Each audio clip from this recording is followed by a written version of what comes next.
invisible audience! Today I'm going to be setting up my bullet journal for November.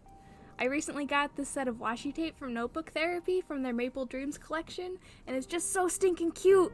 I thought I'd make a cozy fall theme for this month, just like everyone else has been. At least, that's what I thought. But things don't always turn out how you think they will. And just as I sat down to plan out my month, the real theme walked into my life.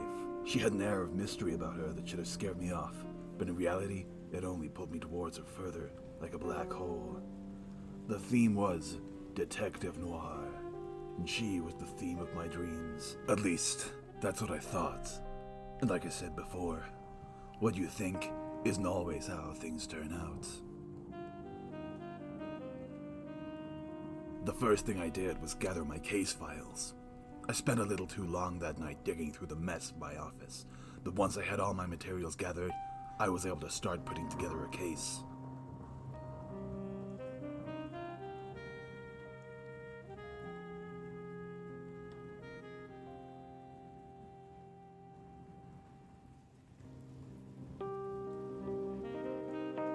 There were scraps of paper from the scene of the crime, newspaper clippings and ticket stubs documenting the comings and goings of the suspects.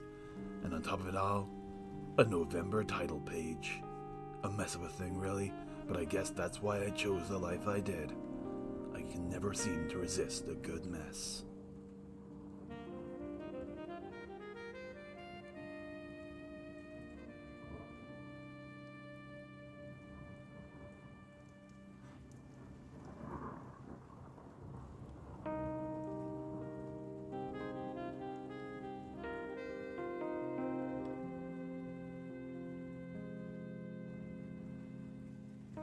I added a few notes of my own to the files, maybe just to prove that I'd spent as much time poring over them as I had, maybe just because I liked the look and wanted to seem a little bit more impressive. This theme has a way of doing that to you. It may look like a mess of random odds and ends from the outside, but once you step back and look at the whole of the case, it all starts to make sense.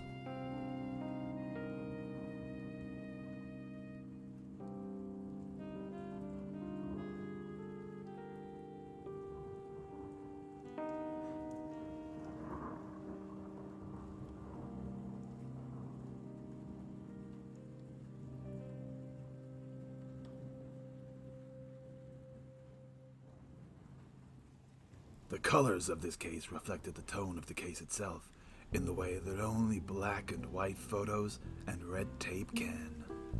The funny thing is that nothing about this case was ever really black and white, and the splashes of red weren't reserved just for the tape, if you know what I mean.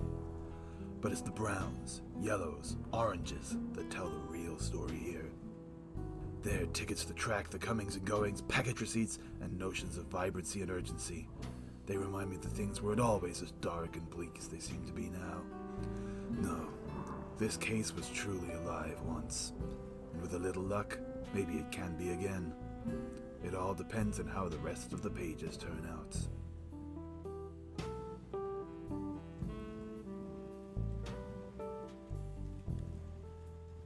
In a lot of ways, it was hard to determine which evidence was important and what was just more information than was necessary.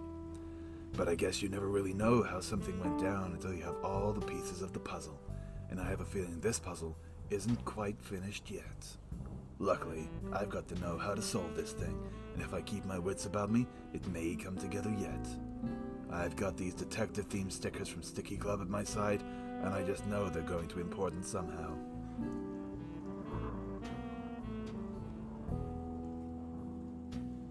Once all my files were in order, notes made and clues arranged, I was ready to move on to the next steps. It was time to look at the calendar, and that's where the real meat of this case would be found. I knew that if I needed anything for this month, I would need a good calendar. The lines stretched across the page, like shadows cast from my blinds as I counted out the days of the month. This is the first time in a long time that it's gone right, which was extra sweet due to the fact that I hadn't prepared the page at all beforehand. But this could easily be the last time things go well for me. I've never been known for my abundance of luck.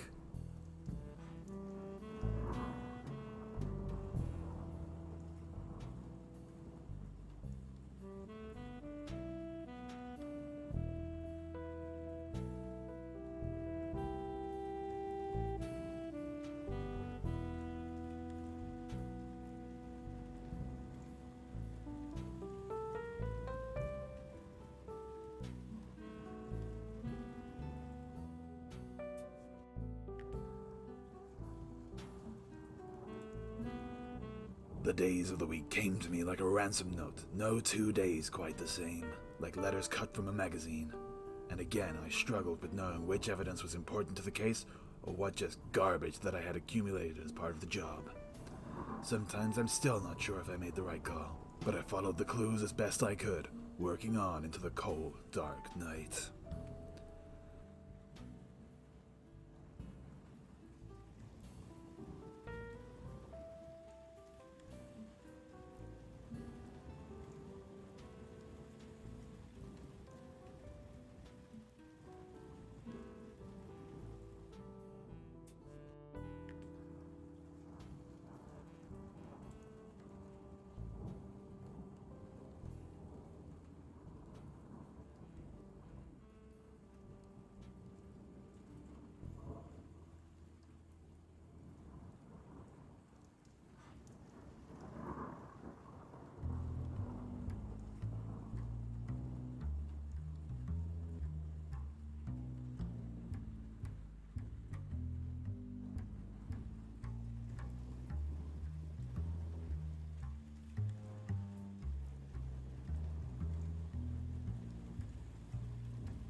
At the scene of the crime, I found a key, footsteps, some old film, and some scattered papers, but none of it brought me any closer to the truth. Some of the torn pages had looked promising, but all the useful information had already been blacked out, redacted, and lost to the world, and with them, the truth that I longed for.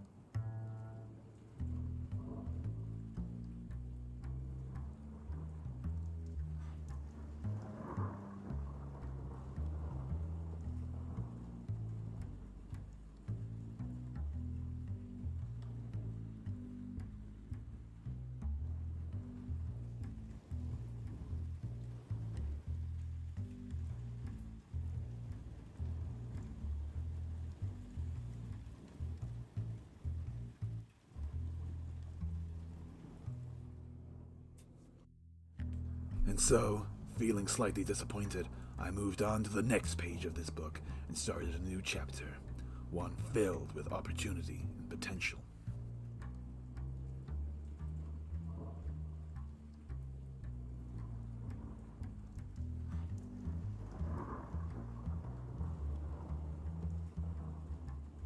This is the page where I'd figure everything out, keep track of all my clues, and finally put it all together once and for all. This page would be the end, for better or for worse.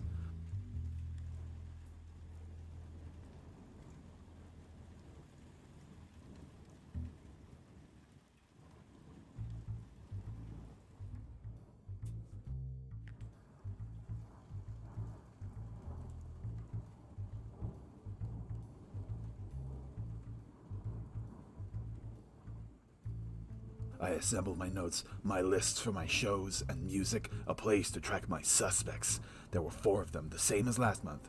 Creating, walking, stretching, and routine.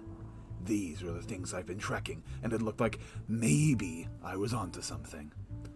But it wasn't until I found the label maker that it all really started coming together.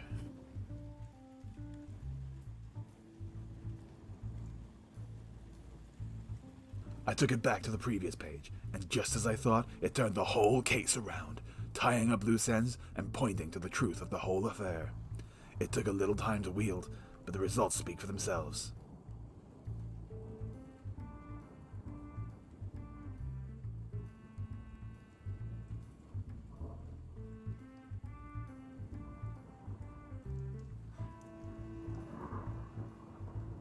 But there was one more thing I needed to keep track of. I had everyone's whereabouts accounted for, but no one was looking out for me. My steps needed to be tracked, and so this final piece of the puzzle was placed on the page. The final key to the mystery was myself, and the part I played in the whole thing. None of us involved were truly innocent, you see. Not even me. From there, it was just a matter of picking up the pieces, covering my tracks, and making sure no one would be able to figure out what part I had played in this all. That was, until I looked back at it all again, and realized that I had been played like a fiddle. Sure, I was no innocent party, but it really was her from the start, pulling the strings and stringing me along like another one of her puppets. But this time, I was the one to cut the cord before she had the chance.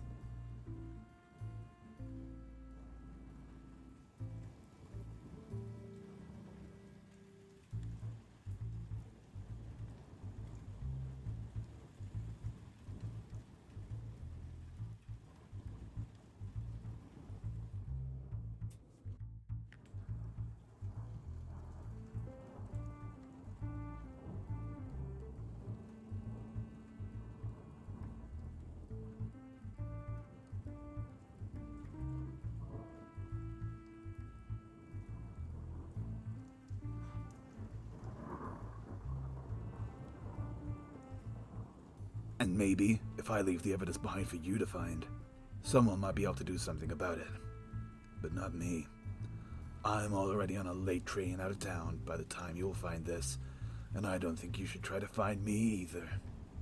I had my chance, and I failed. I can only hope you might have the wits to finish this thing.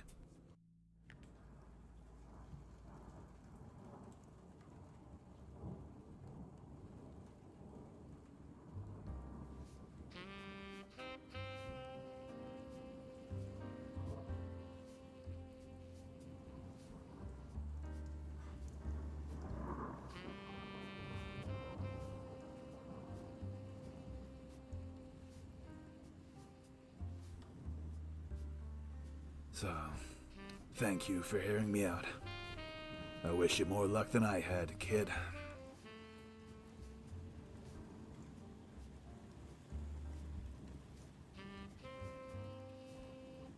Pachoo, pachoo, pachoo.